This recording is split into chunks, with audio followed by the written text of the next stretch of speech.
Hey, Compass. How you doing today?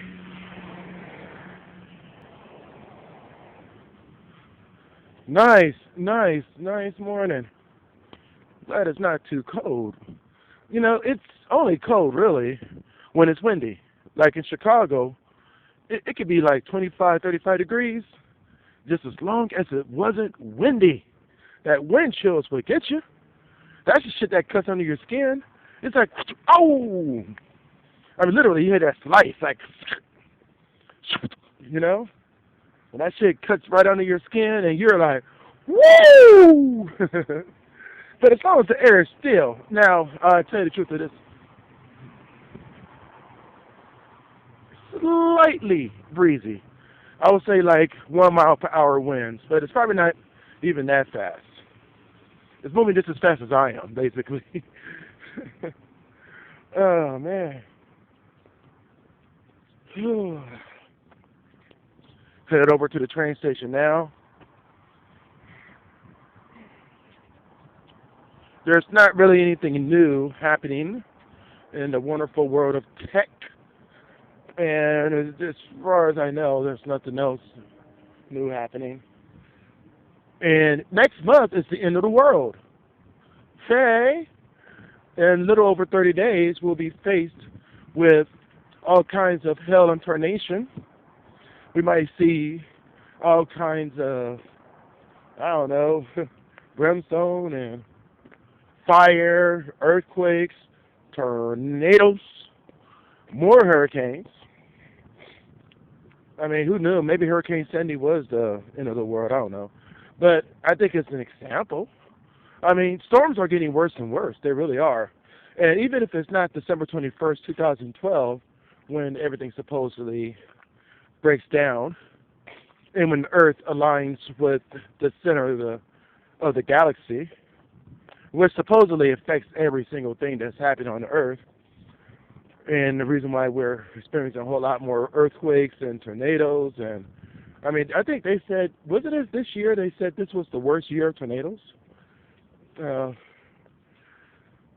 and there are a lot of cities that are still experiencing some really weird weather patterns. Last year, it was hotter than ever throughout the year.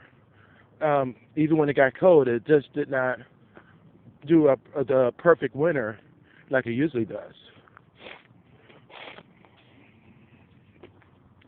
And every single year, it seems to be a record breaking something or another. You know, heat, cold, storm, whatever the case. So who knows what's going to really happen? On December 22nd, 2012, we know for sure that that wasn't the actual date of the end of the world, of course. Of course, if everybody gets raptured right at midnight at December 21st, 2012, then I know I'll still be here because, yeah, I'll be like, oh, shit, I guess that shit was true. Well, I got to make it right then. You know, just like everybody that is supposedly good is going to get raptured. But I always ask the question, though, and here's a question. It's a religious question. I am married to my wife now, and we're total Christians. I mean, well, let's say if we were. Now, something happens to my wife, okay? I'm not going to say that. Something happens to me. Let's just say it like that. Let's just put it on me and not on her. All right, so she moves on with her life after about 2 or 3 years of mourning. I know it would take me 2 or 3 years if I lost my wife. It would take me at least 2 or 3 years, and I still mourn afterwards. But you know, life goes on. I mean, that's just life for you, okay? People move on. Unless you're old as hell. Notice that old people, when their mates die, they tend to die shortly after. But let's say my wife moves on, and like 5 years later, she meets someone else and gets married to that individual. But before then, she always say, "Oh, I will see him again in heaven." Oh, okay, all right. But she married somebody else. So am I going to rejoin my wife in heaven? Or is she going to rejoin her new husband in heaven? That is a question that I've always asked, and no one seems to really have a good answer for that.